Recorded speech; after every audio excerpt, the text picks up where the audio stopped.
Monsieur, vous êtes ici pour concourir à l'examen d'entrée à la prestigieuse École des sciences politiques de Paris. Vous vous apprêtez à passer dans quelques instants l'épreuve ultime de ce concours. L'épreuve la plus célèbre. La plus intransigeante. L'entretien oral Qui vous permettra peut-être d'intégrer le cercle privilégié. La crème de la crème. de l'élite intellectuelle française. Monsieur, vous avez exactement 10 minutes pour nous parler de l'amour.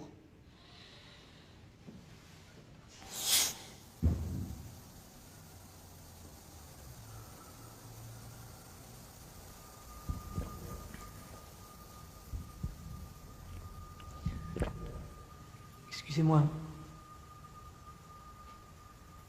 Je pensais qu'il s'agissait d'un test de géopolitique. Le temps passe, monsieur.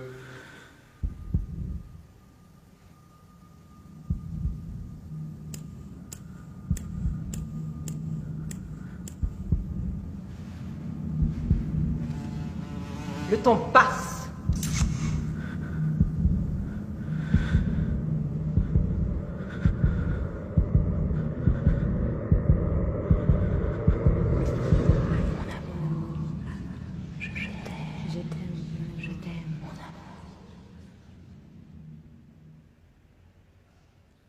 Et là où l'homme dans la souffrance perd la parole, un Dieu m'a donné de dire ce que j'endure. C'est ainsi que Pétrarque nous parle de l'amour. Lui qui fut réduit à traîner toute sa vie, comme une chaîne, comme un boulet au pied, un désir amoureux insatisfait et à exhaler ses soupirs dans les forêts solitaires. L'amour est à l'ordinaire le thème principal de toute œuvre dramatique, tragique et poétique. Il est le but dernier de chaque aspiration humaine. Sacrifie la vie, la santé, la richesse, le rang et le bonheur. Il se joue des humains, qu'il chasse, qu'il aveugle, qu'il enflamme. C'est un démon hostile qui s'efforce de tout mettre à l'envers, de tout renverser, de tout détruire. Alors, pourquoi tout ce bruit, toute cette agitation autour d'une chose si nuisible? Parce que amour reste le Dieu premier qui assure non seulement la continuité des espèces, mais également la cohésion interne du cosmos. Il est la pulsion fondamentale de l'être qui pousse toute existence à se réaliser.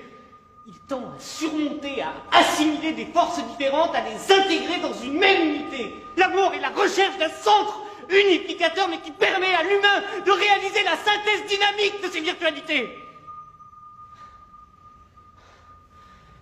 Deux êtres qui s'aiment, se donnent et s'abandonnent, se retrouvent l'un dans l'autre, mais élevés à un degré d'être supérieur.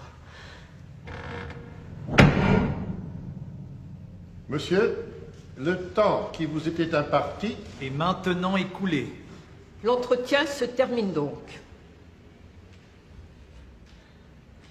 Pour votre information, veuillez savoir que l'amour est un fleuve d'Extrême-Orient de 4354 km. Le troisième plus grand fleuve du globe, formé par la réunion de la Argoun et de la Tchika. Il sert de frontière entre la Sibérie et la Chine du Nord-Est et se jette dans la Manche de Tartarie.